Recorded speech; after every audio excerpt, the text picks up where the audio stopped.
Hello students, JDS coaching centre में बहुत बहुत स्वागत। आज का जो क्लास का टॉपिक है हमारा वो विषाणु को लेकर के है। यानी इसको विषाणु, ये इंग्लिश हिंदी का वर्ड है लेकिन इसको हम इंग्लिश में कहते हैं वायरस। तो ये जो वायरस है हमारा, वो सभी सूक्ष्म जीवों में सबसे छोटा मतलब हमारा जीव होता है। और इस वायरस की जो खोज हमारे एक रूसी वैज्ञानिक थे जिनका नाम था इवानोवस्की, और उन्होंने 1892 ईस्वी में मतलब इस वायरस की खोज की थी।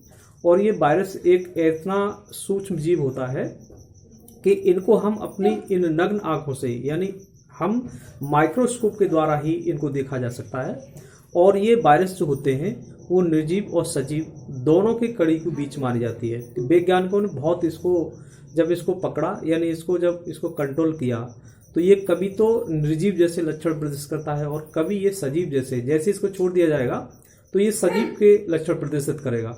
और जब इसको पकड़ लिया जाता है तो ऐसा लगेगा ये मृत हो गया है, यानी बिल्कुल ये निर्जीव है। लेकिन ये वायरस जो होता है पूर्ण तरीके से ये दूसरों पर डिपेंड रहता है, यानी दूसरे जीवों के शरीर में रह करके सक्रिय हो जाता है। तो ये स्वयं ही अपना भोजन नहीं बना सकता, ये दूसरों पर निर्भर रह करके अपना भोजन करता है।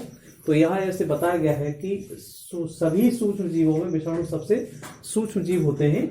ये न्यूक्लिक अम्ल और प्रोटीन के बने होते हैं। इनकी संरचना अगर देखी गई तो न्यूक्लिक एसिड जो हमारे डीएनए होता है, और प्रोटीन्स जब जानते हैं कि प्रोटीन्स हमारी बहुत सारे पदार्थों में, जो खाने वाले जितने पदार्थ हैं उनके अंदर ये पाई जाती है प्रोटीन। तो ये प्रोटीन के बने होते हैं।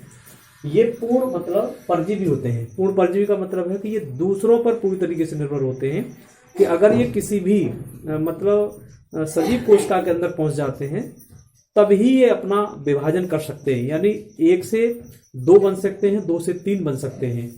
ये जीवित कोशिकाओं की आवश्यकता होती है। ये और बहुत सारे पौधों में रोग उत्पन्न करते हैं, मनुष्य जाति में भी रोग उत्पन्न करते हैं। और ये जो है पौधे, जंतुओं, मनुष्यों में अनेक प्रकार के रोग उत्पन्न करते हैं, जैसे चेचक और पोलियो। चेचक है, पोलियो है, डेंगू है।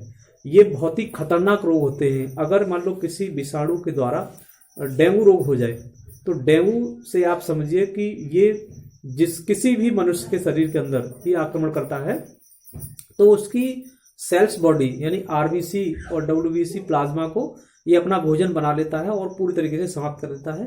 तो व्यक्ति की जो लाइफ है वो पूरी तरीके से बर्बाद, यानी उसको डेथ ही या मृत कर देता है। ऐसी पोजीशन इसकी डेंगू और चेचक, पोलियो के बारे में बताया गया है। पोलियो अगर किसी भी व्यक्ति के शरीर पर ही आक्रमण करेगा तो पोलियो वाला वायरस होगा तो वो हाथ पैर को बिल्कुल खराब कर देता है। चेचक जो देखा गया है कि चेचक हमारे बहुत पुराने समय में एक रोग हुआ करता था जिस पर चेहरे पर ये फलक टाइप के डाल देता था, फफोले टाइप के, और उससे गड्ढे बन जाते थे चेहरे में।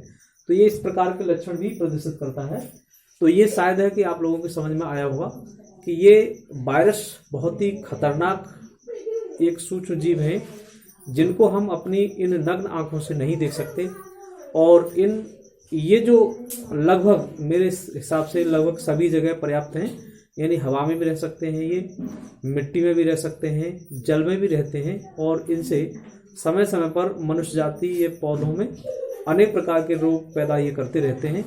और इससे हो सकता है कि ये जो वायरस है इंग्लिश का वर्ड है और विषाणु हिंदी का वर्ड है, कि बच्चे कंफ्यूजन में ना रहें।